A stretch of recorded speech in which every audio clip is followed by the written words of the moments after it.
لوگوں کے درد کو بھی سمجھ. اولیاء چشت میں جس بزرگ نے اپنے زمانے میں بڑا عروج پایا ان کا نام خواجہ قطب الدین بختیار کاکی ہے. سب بولیے رحمت اللہ تعالی علیہ. خواجہ قطب الدین یہ شہزادے تھے اور مرید ہوئے تو خواجہ معین الدین صاحب کے ساتھ ہی آ گئے دلی میں. خواجہ معین الدین صاحب کی بھی کیا بات، عطائے رسول ہند الولی، اور ان کے مرید تھے بابا فرید الدین گنج شکر رحمت اللہ علیہ. اور مجھے اللہ جانتا ہے مجھے عشق کی حد تک پیار ہے بابا فرید صاحب سے، بڑا میرا درد ان کے ساتھ. اور میں جتنا اس صوفی کو پڑھتا ہوں کم ہی لوگوں کو میں نے پڑھا ہے. حضرت بابا فرید کے پیر اور خواجہ معین الدین صاحب کے خلیفہ کیا نام ہے؟ خواجہ قطب الدین. مکتب میں پڑھنے گئے نا پہلے دن، 4 سال کی عمر تھی، تو قاری صاحب نے الف با تا سا پڑھایا تو انہوں نے 15 سپارے قرآن پاک کے سنا دیے. تو کہنے لگے بیٹا تجھے کیسے آئے؟ کہنے لگے میری اماں 15 سپاروں کی حافظ ہے، وہ سارا دن قرآن پڑھتی رہتی تھی، مجھے سن سن کے یاد ہو گیا ہے. یہ بالا نو گالاں یاد ہو سکدیاں نے تے قرآن پاک بھی یاد. اللہ خیر کرے، شرط یہ ہے کہ ہم گھر میں قرآن پڑھیں، بچوں کو سن سن کے بھی یاد ہو ہی جاتا ہے. خواجہ قطب الدین اتنا عروج پایا اس شیخ کامل نے کہ وقت کا بادشاہ بھی مرید ہو گیا. سلطان شمس الدین التمش مرید تھا، دلی کا بادشاہ بھی مرید تھا. اجمیر کا بادشاہ خواجہ معین الدین صاحب کا مرید نہیں ہوا، نہ پاک پتن کا بادشاہ بابا فرید کا مرید ہوا. لیکن خواجہ قطب صاحب کو اللہ نے یہ عظمت بھی دی، یہ شان ہے نا. اگرچہ صدقہ سارا خواجہ معین الدین کے قدموں کا ہی تھا، لیکن دلی کا بادشاہ مرید ہوا، اور اتنا اعلیٰ مرید ہوا کہ جب خواجہ قطب الدین صاحب کا وصال ہوا تو 3 شرطیں لگائی تھی. فرمایا میرا جنازہ وہ پڑھائے، جب سے توبہ کیا پھر اس کا سینے بد حرام کے لیے نہ کھلا ہو، اور جب سے توبہ کیا پھر لقمہ حرام اس کے گلے سے نہ گزرا ہو، اور جب سے توبہ کیا پھر کبھی نماز تہجد بھی قضا. بڑے بڑے صوفی میری طرح کے گردن جھکا کے کھڑے ہو گئے. 7ویں صف سے دلی کا بادشاہ نکل آیا، کہنے لگا پیرا ساری زندگی میں نے پردہ داری سے عبادت کی تھی، تو جاتی دفعہ مجھے بے نقاب کر گیا ہے. اتنا بڑا انہوں نے شخص تیار. اور حال یہ تھا، لوگ کہتے ہیں کہ فلانا آدمی امیر آدمی ہے تو حضرت صاحب کا تعلق، پیر صاحب کا تعلق زیادہ ہے، تو اس کی عمارت نہ دیکھ، کبھی کبھی اس کی پرہیزگاری بھی دیکھ، اس کی خدمت گزاری بھی دیکھ. خواجہ قطب الدین صاحب پہ بھی الزام لگتے رہے. ایک الزام یہ بھی لگا کہ قریب چلے گئے. ہوا کیا، جب بادشاہ مرید ہوا تو کہنے لگا حضرت جی میں نے بادشاہی نہیں کرنی، میں نے اب خانقاہ میں رہنا ہے. تو فرمایا بیٹا تو چھوڑ دے گا تو کوئی ظالم بیٹھ جائے گا. تو حضور پھر کیا حکم ہے؟ فرمانے لگے تو نے کرنی ہے. تو کہا حضور آپ وہ کہاں ہوتے ہیں، میں کہاں ہوتا ہوں، دل ہی نہیں لگتا. تو آپ فرمانے لگے میں ڈیرا اٹھا کے تیرے قریب لے آتا ہوں. خواجہ صاحب 1 کلومیٹر کے فاصلے پر ڈیرا اٹھا کے لے آئے. فرمانے لگے میں تیری تربیت کرتا رہوں گا، تو مخلوق کا بھلا کرتے رہنا. صلی اللہ علیہ، تو حضور کی امت کا اللہ اکبر. وہ قریب، اس وقت بھی لوگوں نے بڑی باتیں کی کہ دیکھو جی بادشاہ تھا نا تو پیر صاحب ہی نیڑے آ گئے. لوگ دیکھتے نہیں کہ اصل بات کیا ہے. خیر وقت گزر گیا، بادشاہی مرید ہو گیا، تو پھر دلی سارے میں اسلام، اتنا عدل انصاف. ہندوؤں کو بات پسند نہ آئی، انہوں نے کچھ مسلمان خرید لیے.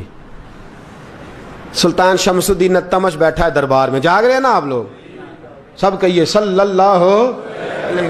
بڑی غور سے سننے والی بات. ایک دن سلطان شمس الدین تمش دربار میں بیٹھا ہے، قاضی عدالت بھی بیٹھے ہیں، مقدمات سنے جا رہے ہیں. باہر سے رونے کی آواز آنے لگی، چیخنے چلانے کی. بی بی بیان کر رہی، کیا ہو گیا کیا ہو گیا. وہ ٹال لگے ہوتے تھے بادشاہوں کے، وہ بجنے لگے، زور ہونے لگا. بادشاہ نے کہا اس فریادی کو جلدی بلاؤ. وہ اندر عورت آئی تو چیخ چیخ کے رو رو کے اس نے اپنے کپڑے پھاڑ پھاڑ کے، برا حال، 2 مہینے کا بچہ. لوگ اس کی آہو زاری پر اس کی طرف متوجہ. بھی کیا ہوا، پانی پلاؤ بٹھاؤ، یہ کیا ہو گیا. کہنے لگی لٹ گئی، عزت برباد ہو گئی، تباہ کر دی گئی. میں کیا ہوا؟ کہنے لگی بادشاہ ایک شخص میرا غیر شرعی خامند بنا، پھر مجھے حمل ہوا، پھر میری گود میں یہ بچہ ہے 2 مہینے کا. اب گئی ہوں تو وہ کہتا ہے کہ میرا تو تیرے سے تعلق ہی کوئی نہیں. بادشاہ کہنے لگے یہ سلطان شمس الدین تمش کی جگہ ہے، اور میں نے رسول اللہ صلی اللہ علیہ وسلم کے دین کے مطابق حکومت استوار کی ہے. کون ہے جو تیرے ساتھ؟ ابھی گردن نہ کاٹ دوں گا, بات کر کون ہے. کہنے لگی تو کچھ بھی نہیں کرے گا, کوئی کچھ نہیں کر سکتا. لوگ کلمے چھوڑ کے بیٹھ گئے, توجہ ادھر ہو گئی. پراپوگنڈے بڑا اثر کرتے ہیں معاشرے پہ. رنگ ایسا عجیب ہے, انداز ایسا عجیب ہے. فرمایا بات تو کر. اس عورت کی آواز گونجی تو حالات ہی خراب ہو گئے. کہنے لگی بادشاہ حوصلہ پیدا کر سننے کا. کہا تو بات کر. کہنے لگی میرے گود میں جو بچہ ہے یہ قطب الدین بختیار کاکی کا ہے, یہ تیرے پیر کی ناجائز اولاد ہے. اٹھاؤ, پروفیسر سلیم چشتی نے پی ایچ ڈی کی ہے, وہ لکھ رہے ہیں اس واقعے کو. تیرے پیر کا ناجائز بچہ ہے. ہاتھ کانپنے لگے بادشاہ کے.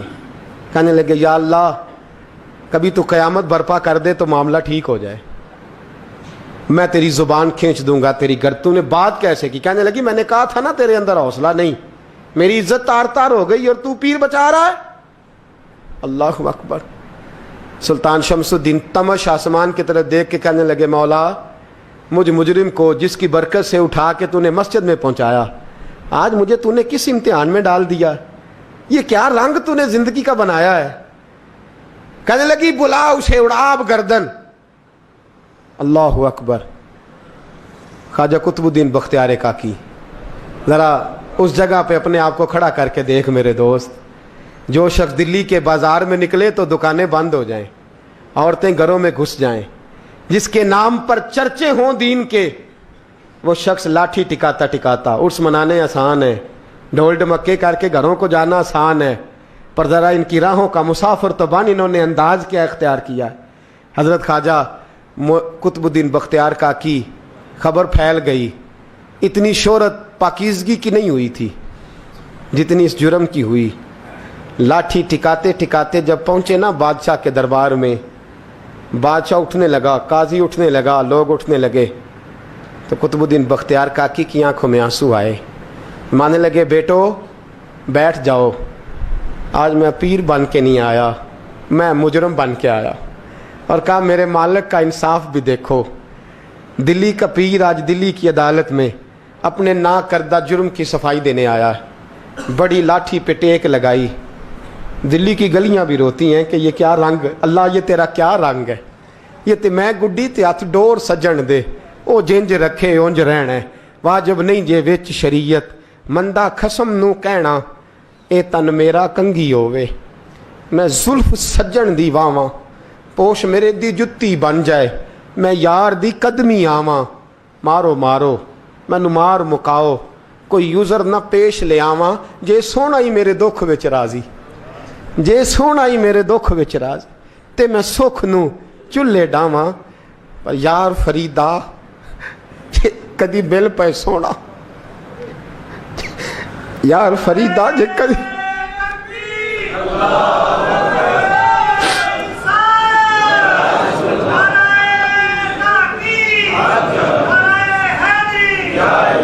یہ کدی مل پہ سونا, بس انہوں رو رو حال سناواں. ٹیک لگائی ہے. کہنے لگی بی بی بول دے گواہی. کہنے لگی بی بی رب جانتا ہے, رب کا رسول جانتا ہے, پر میں تجھے نہیں جانتا, تو کون ہے؟ کہنے لگی اچھا وہ لوگوں کو بھیج کے تہجد کے بہانے پچھلے دروازے مجھے اندر بلانا, رب تیرا بھول جانا. پھر رونے لگی, پھر مکر کرنے لگی. مجھے بتائیے ایسا کوئی مقدمہ ہو تو لوگ کیا کہتے ہیں؟ یکدم حالات بدلتے ہیں کہ نہیں بدلتے؟ دلی کا ماحول ہی بدل گیا, سارا رنگ ہی بدل گیا. وہ عورت تو ہندو تھی, اس نے تو جھوٹ موٹ کے کلمے بھی پڑھ رکھے ہیں. اللہ اکبر. خواجہ صاحب پوچھتے ہیں گواہ ہے کوئی تیرے پاس؟ تو 4 کلمہ پڑھنے والے کھڑے ہو گئے. اللہ کرے کلمہ پڑھنے والے بکا نہ کریں, آمین تو کہیں. وہ کھڑے ہو کے کہنے لگے ہاں ہم نے آتے بھی دیکھا ہے, جاتے بھی دیکھا ہے. خواجہ قطب الدین صاحب نے نظر عثمان کی طرف اٹھائی, کہنے لگے اچھا جو تیری مرضی, میں گڈی تے ہاتھ ڈور سجن دے, وہ جنج رکھے اونج رہنا ہے, واجب نہیں وچ شریعت, مندہ خسم نو کہنا. کہنے لگے سلطان یار ایک رات کی مہلت نہیں دے دیتا؟ میں سویرے سلطان بھی رو پڑا کہ پیر صاحب میں میں نوکر اور میں بولتے ہیں اچھا حضور جیسے مرضی. باہر نکلے, خادم کہنے لگا حضور سواری پہ بیٹھ جائیں.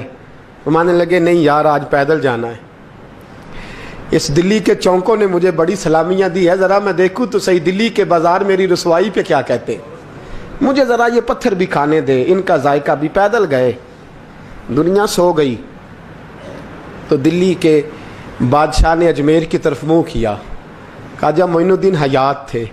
بے خبر ہو جو غلاموں سے وہ آقا کیا ہے, بے خبر ہو جو غلاموں سے وہ منہ کیا. کہنے لگے معین الدین میں کوئی لوارس تو نہیں نا, میں کوئی لوارس ہوں کہ یہاں جو میرے ساتھ مرضی ہو جائے.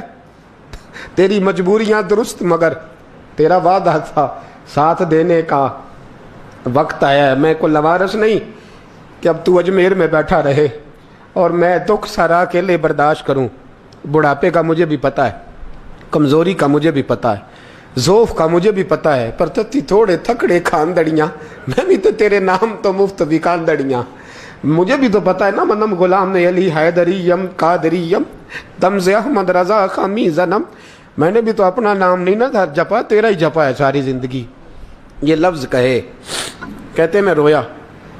آنکھ لگی تو حضرت خواجہ معین الدین صاحب خواب میں ملے. کہنے لگے قطب الدین میرا انتظار کرنا, میں پہنچ رہا ہوں. میرا انتظار کرنا, میرا انتظار. کیا کہا میاں صاحب نے؟ کہتے ہیں مالی دا کم پانی دینا, پھل کچے ہون یا پکے, اے پیر مرید دے سر تے ہی رہندا ہے, جھوٹے ہون یا سچے. میں آیا, فکر نہ کرنا. حضرت سویرے اٹھے, پھر گئے عدالت. پھر کہا نام بھائی پروٹوکول, مجرموں کا پروٹوکول نہیں ہوتا, میں اکیلا جاؤں گا. جس کے آگے پیچھے نعرے ہوتے تنے تنہا. 2-4 منٹ زیادہ لے لوں آج آپ حضرات.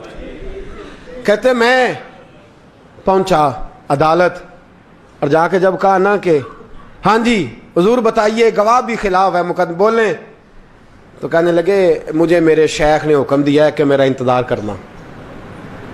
پھر وہ جو باتیں کرنے والے تھے کہنے لگے جی کون گیا تھا اجمیر, کون آیا ہے وہاں سے, ہمیں روحانی باتیں نہ بتائی جائیں. یہاں سے تو ایک دن میں پہنچا نہیں جا سکتا, ٹرین بھی 36 گھنٹے لیتی ہے دلی سے جانے میں. تو کہا یہ کیسے ہو سکتا ہے, کوئی رات کو رات آپ کو خبر ہو گئی, آپ کیس کو لمبا نہ کریں. بادشاہ مرید ہے, لگتا ہے کہ یہ راتوں رات بھگا دے گا پیر کو. اتنی باتیں خواجہ صاحب نے سنی. جب بے گناہ آدمی کو یہ باتیں سننی پڑتی ہیں پھر دل بڑا ٹوٹتا ہے, پھر بڑی تکلیف ہوتی ہے. حضرت کہنے لگے یارو تمہاری مرضی. شمس الدین تمش کی آواز گونجی. فرمایا جیسے انہوں نے کہا ویسے کیا جائے گا. 3 دن کے لیے عدالت برخاست کر دی جاتی ہے. چیم گوئیاں ہونے لگی, پھبتیاں کسی جانے لگی. تیسرے دن شام کا وعدہ تھا, چوتھے دن عدالت جانا تھا. قطب الدین بختیار کاکی کے پاس لوگ آ کے افسوس کرتے تو آپ بولتے نہیں. یہاں تو لوگ صفائیاں دیتے بولتے نہیں. فرماتے یار میں گڈی تے ہاتھ ڈور سجن دے, وہ جنج رکھے, میں اونج ہی رہنا ہے, جیسے اس کی مرضی ویسے. جیڑیاں گڈیاں آپ پہ اڈیاں ہو نہ چڑھن اونچائیاں, وہی گڈیاں اونچیاں اڈیاں جڑیاں سائیاں آپ چڑھائیاں. فرمایا ٹھیک ہے جیسے وہ رکھے, میں راضی ہوں. اللہ اکبر. تیسرے دن کی مغرب کا وعدہ تھا. جب مغرب کا سورج ڈوب گیا نا, بڑے قافلے اجمیر سے آئے پر معین الدین نہ آیا.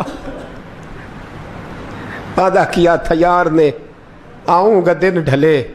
وہ خواجہ غلام فرید صاحب رحمۃ اللہ تعالی علیہ فرمایا کرتے تھے نا, کوا کھانے لگا آنکھیں تو کہنے لگے کاغا اے تن سارا ہی کھائیو, میرا چن چن کھائیو ماس, میرے 2 نین نہ کھائیو, مینو پیا ملن دی آس. نے کہا سارا کھا جا, آنکھیں چھوڑ دے. اس نے کہا تھا میں آؤں گا, انتظار لمبا ہو گیا ہے پر میری امید تو نہیں نہ ٹوٹی. مغرب کی اذان ہوئی تو لوگ کہنے لگے لو جی اب بس ہو گئی. خواجہ قطب الدین صاحب نے اللہ اکبر کہہ کے مغرب کی جماعت جب میدان میں کھڑی کی تو اپنی بھی چیخ نکل گئی, آئی نہیں. لیکن جب نماز کا سلام پھیرا تو خواجہ معین الدین صاحب کی 2 رکعتیں ابھی باقی تھیں. خواجہ صاحب پیچھے نماز پڑھ رہے ہیں, سلام پھیرا اور نماز کے بعد جب اٹھے نا تو خواجہ صاحب کے سینے کے سینہ لگا. تو کہا حضرت جی میں شہزادہ تھا, آپ نے کہا تھا خشک روٹی کھانا تو میں نے خشک کی کھائی ہے, آپ نے کہا تھا فاقے کرنا تو میں نے کیے ہیں, آپ نے کہا وطن واپس نہیں جانا تو میں نہیں گیا. حضور اس امتحان کا آپ نے بتایا ہی نہیں تھا. یہ مجھے بتا جاتے اب اس سفید داڑھی سے میں جواب دیتا پھروں. خواجہ معین الدین صاحب نے جھٹکا, پیچھے ہٹ, تو زیادہ عزت والا ہے کہ یوسف زیادہ عزت والا تھا؟ تو زیادہ مقام والا ہے کہ عائشہ زیادہ مقام والی تھی؟ چپ کر, یہ کچھ صوفیاء کا طریقہ ہے, چپ کر. عرض کی حضور غلطی ہو گئی, میں پہلے نہیں رویا, تو ملا ہے تو رویا ہو. میں پہلے نہیں تڑپا, میں نے شکوا نہیں, تو ملا ہے. اپنا ہی کو ملے تو دکھ یاد آتے ہیں نا. فرمایا چپ کر, جا سلطان سے کہہ دے سویرے نماز کے بعد عدالت لگا دے. سویرے جب عدالت لگی نا تو خواجہ معین الدین صاحب بازو پکڑا خواجہ قطب صاحب کا, نکلے تو دیکھا لائنیں لگی ہیں, مجمع لگا ہے, آنکھوں میں آنسو آ گئے. کہا حضور آپ کیوں روتے ہیں؟ فرمایا میرا دل تھا لوگ میرے کتب کی شان دیکھنے آئے, یہ کتنے بدبخت ہیں, میرے کتب کی رسوائی دیکھنے آئے. کتنے نالائق ہیں, رسوائی دیکھنے اتنے آئے ہیں, شان دیکھنے آتے ہی نہیں. اللہ اکبر. جب میدان لگا خواجہ صاحب پہنچے, عورت کو کہنے لگی اللہ سے ڈر جا, وقت تھوڑا ہے, تو مر جائے گی. کہنے لگی مجھے داستانیں نہ سنائیں. قاضی صاحب سے کہنے لگے قاضی صاحب آپ حقیقت حال سے آگاہ ہیں, خیال کریں. کہنے لگے خواجہ صاحب دلیلیں نہ دیں, گواہ لائیں, واز نہ کریں. خواجہ صاحب رحمت اللہ علیہ کہنے لگے گواہوں کو بلاؤ. گواہ آئے تو خواجہ معین الدین صاحب نے نظر, تم ہو میرے کتب پر, میرے کتب کے جرم کے گواہ. ان کی زبانیں کانپنے لگی, ہاتھ کانپنے لگے. میں بولتے کیوں نہیں؟ جب ان کی نظریں جھکی تو بادشاہ کہنے لگا اگر اب تم نے گواہی نہ دی تو تمہیں میں مجرم بنا کے 80 کوڑے ماروں گا. کہنے لگا جی دیکھا ہے ہم نے تہجد کے وقت. جب سب گواہیاں پوری ہو گئیں, عورت بھی تڑپ رہی ہے, رو رہی ہے, 2 مہینے کا بچہ گود میں ہے. اب بولیے, علماء ظواہر بھی کھڑے ہیں, حسد کرنے والے جلنے والے بھی کھڑے ہیں, ہندو تو ویسے ہی تالیاں بجا رہے ہیں. اجمیر کا بوڑھا, اور یہ آخری پھیرا تھا خواجہ معین الدین کا دلی میں. اس کے بعد ظاہراً دوبارہ نہیں آئے. اٹھے لاٹھی ٹکاتے ٹکاتے اور میدان کے اندر جا کے نا, بڑے میدان میں مجمع تھا, سر سجدے میں رکھا. کہنے لگے یا اللہ میں ہندوستان مرضی سے نہیں آیا, تیرے رسول کا بھیجا آیا ہوں. پھر اٹھے اور کہنے لگے مولا تیرے نبی کا فرمان ہے کہ میری امت کے علماء بنی اسرائیل کے نبیوں کی طرح ہوں گے. اگر یوسف کے لیے بچہ بول سکتا ہے تو میرے کتب کے لیے بھی بولنا چاہیے. اگر یوسف علیہ السلام کے لیے بول سکتا ہے تو میرا قطب الدین بھی سچا ہے. اس کے لیے پھر اٹھے, اس بی بی کی طرف بڑھے. لوگ کہنے لگے نہ جانے اب کیا ہوگا. جب اجمیر کے بادشاہ نے, عطا رسول نے, ہند الولی نے, امام الاولیاء نے کپڑا کھینچا اور کہنے لگے وہ بچے تو جانتا ہے نا تیرا باپ کون ہے, 2 مہینے کا بچہ.